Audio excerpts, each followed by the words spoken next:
Cassava fufu. It is called water fufu in Cameroon, Akpu in Nigeria.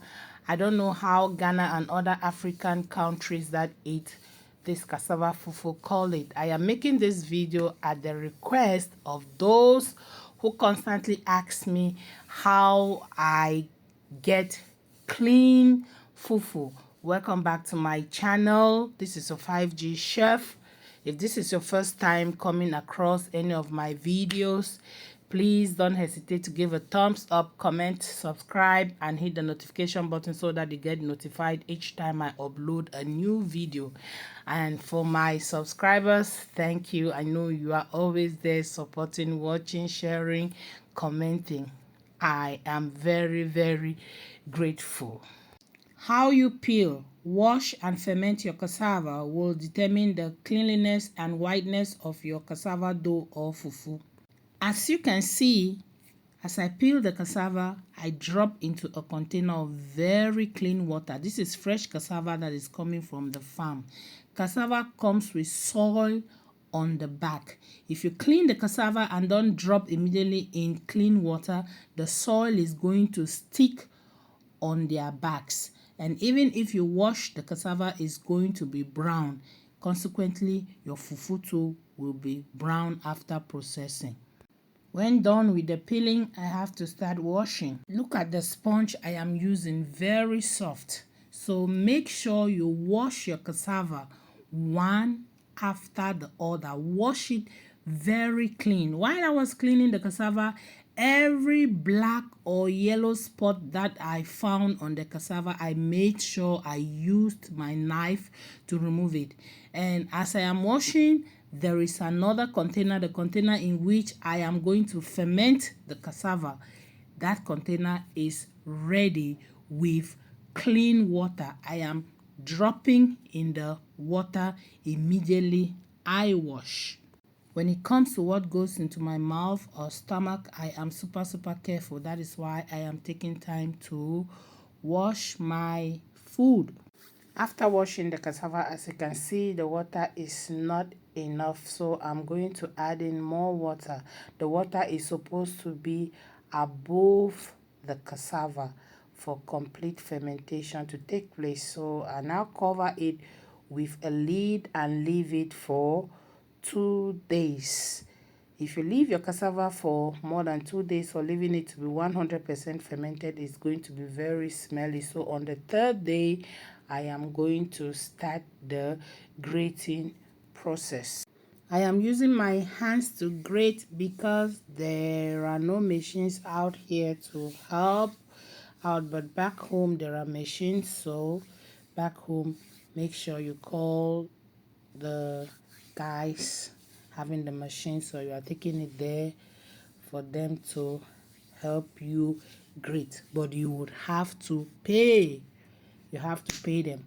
So make sure you grate your cassava after 2 days so that it should not be smelly. Look at my dough. It is very clean and white. So I am transferring the dough back into the container for complete fermentation to take place, and then I'm going to add in more water to help in the complete fermentation process. So I'll come back after 24 hours to sieve, but in this case places are very warm, so I came back later in the evening to start sieving. I am sieving the dough, or I am sieving the fermented cassava, because I have to separate the fine dough from the chaffs. So you see, even the sieve I am using, my sieve has very small holes because I really want my dough to be very fine. I don't like it when there are large particles in my fufu, water fufu, akpu, or whatever you call it. So as I am sieving, there is another container besides me with a bag. Why do I have this bag? Because this bag, we use it to strain the water that is in the dough.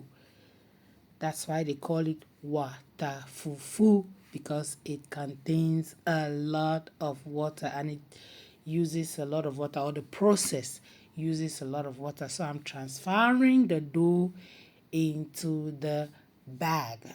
So you look at my surrounding is very clean. The containers that I'm using are very clean. Even the bag that I'm going to use to strain my water fufu is also very, very clean. Why won't I have clean water fufu? So now I have my fine dough. I have put it in the bag and I've brought it outside to strain. I'm going to leave it like that for it to strain on its own. You see, I've looked for an extra wrapper to cover my fufu because I don't want insects to come and settle on the bag. You have to avoid insects. If insects settle there, you may acquire some diseases.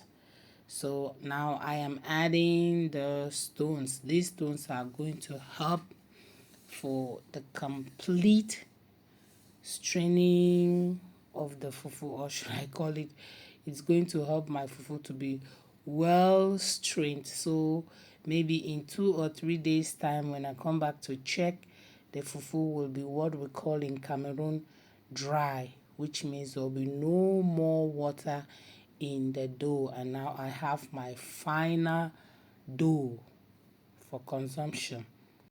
As you can see, it is night. Every day I'll be checking to make sure my fufu is ready.